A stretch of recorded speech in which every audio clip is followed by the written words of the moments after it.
What's going on, guys? Jonathan Shane here, the Keto Road, functional nutritional therapy practitioner specializing in metabolic health and women's hormones.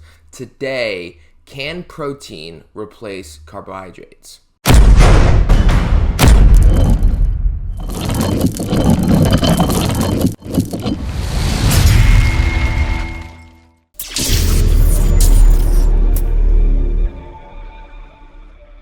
So I've seen this come up quite often, and as someone that has come from a history of strict ketogenic dieting, this is something that I used to promote, something I used to encourage, something I used to do. So let's kind of talk about the theory here, and then we'll talk about the pros and cons of the application, because the answer is both yes and no, right? And I know some people have a very dogmatic firm stance on yes or a firm stance on no, but really it depends on the person. So let's kind of flesh that out a little bit. So what are we trying to deal with? We're trying to deal with the cortisol, chronic cortisol implications of physiological insulin resistance, women's health, menopause, women's cycles. When it comes to men, we could be talking about like chronic dieting, or maybe there's some kind of cortisol response to endurance training if you're an endurance runner, things like that. And so we know that blood sugar and insulin and the response in the blood from them suppresses cortisol, which is why like you crave sweets for a reason, right? It's not just that you're addicted to that food possibly. It's also because when you eat it, it raises blood sugar, which raises insulin, which suppresses corticosteroids in your blood. And so some people think that, or they say or state that, okay, well, you want the blood sugar response, you want the insulin response, but we don't want the carbohydrates. You don't need the carbohydrates. The idea of needing carbohydrates at all is just, it's unacceptable. It's unacceptable, which is just, there's so many reasons why that's hilarious to me. Just looking at the abundance, I'm not even gonna get into that.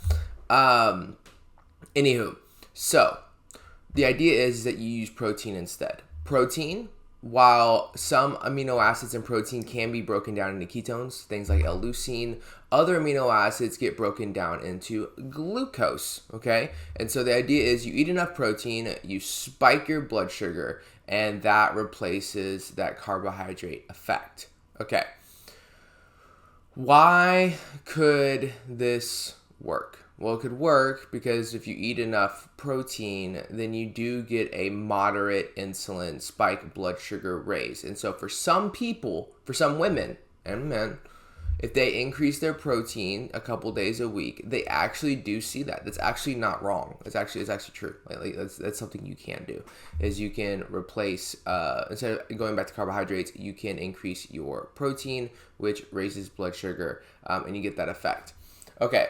So, is it plausible? Absolutely. Do some people do that? Yes. Do some people do that and never need carbohydrates? Absolutely. However, that doesn't work for everybody, and let's talk about why.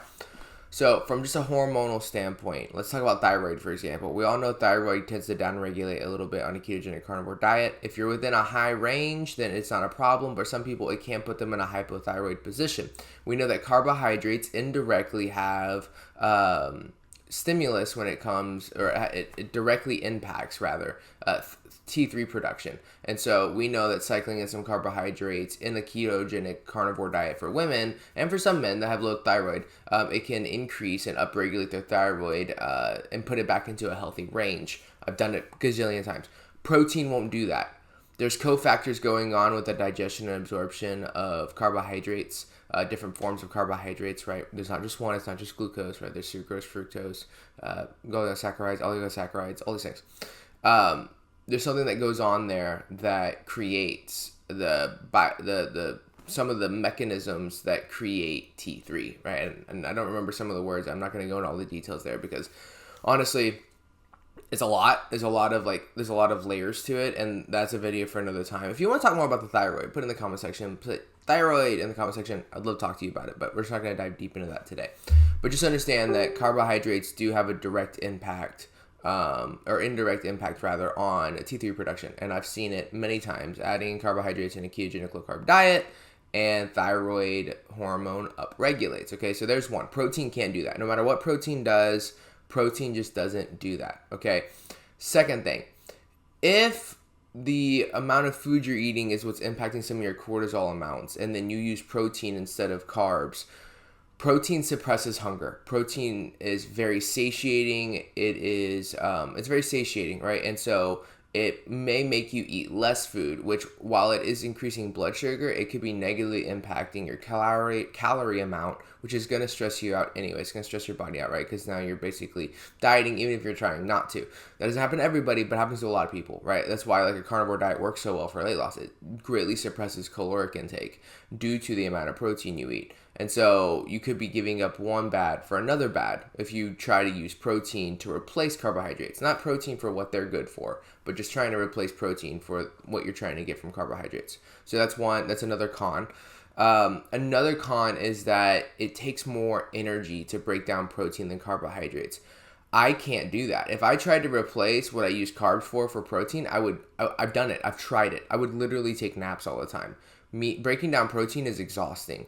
It takes way more calories to break it down. The thermodynamic of the food is way higher, which is, again, why you lose body fat.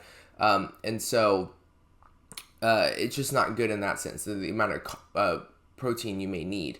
And put it like this, too, right? What I find is, like, so for 50 grams of complex or starchy carbs, you're probably going to need 100 to 150 grams of protein on top of what you're already eating in an isolated setting, just to get the same kind of blood sugar impact that you're trying to get from those carbs.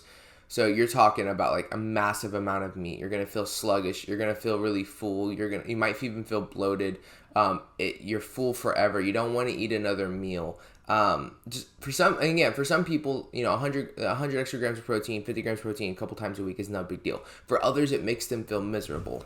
I'm others, and some of my clients are others. Just that amount of protein is just.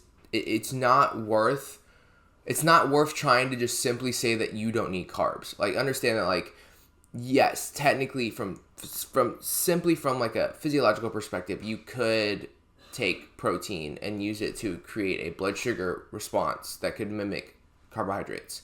But in a practical place, it's really difficult to do that and not feel miserable doing it. Whereas you could just have 2 apples after lunch, after a workout, and get everything you need, and you're done, right? And you can go back to your ketogenic diet. And again, so one thing I have an issue with is us chasing the narrative that carbs are not optimal for people, regardless of the situation. There's always a way out. There's always a way to avoid the carbs. Always. Like, there's no reason to ever have them ever. If you need them, then you're not just doing something else right and you're to blame. And I have a serious issue with that because of a lot of the things that we just fleshed out right now. So if we're having a really unbiased conversation about it, that is the truth that we can't get around. That yes, protein technically can replace some of the positive impacts that we try to get from carbohydrates when it comes to like carb cycling or cortisol suppression, all of that. But there's a lot of blowback on that. You might not get the thyroid upregulation you're looking for. You might be dealing with suppressed caloric intake, which is going backwards on what you're trying to do. You might suffer with serious digestive discomfort. And also, last thing, protein takes a while to break down. And so with carbohydrates, you might see like a 30, 40 point spike, and then it comes back down to baseline. But with protein, it might go up 20 points, but it's going to stay high. It's going to stay high for a while. My blood sugar is the highest when like yesterday, my protein was super high and my blood sugar stayed about 15, 20 points elevated and my carbs were really low. But that's what protein does. It breaks down slowly. And so you get this chronic elevated blood sugar, which in my opinion is way worse than one spike. Like that glycemic load is way more dangerous than glycemic index, especially if we're already dealing with like a physiological insulin resistance situation. I just no bueno. So again, unbiased, that's what I've observed. That's what I've seen in clients. That's what I've seen in myself. That's what I've seen digging through literature and talking to other experts. That's the unbiased approaches. You can try that if you want. If you're really scared of carbs, you really want to try that. And if it works for you and you feel good doing it, then do that. But if you're trying that and you're feeling miserable and nothing's getting fixed, you can definitely approach a CKD or TKD diet if you need to. So, I know that was a lot. There we go. If you have any questions, put it in the comment section below. I'll see y'all in the next one. Like and subscribe.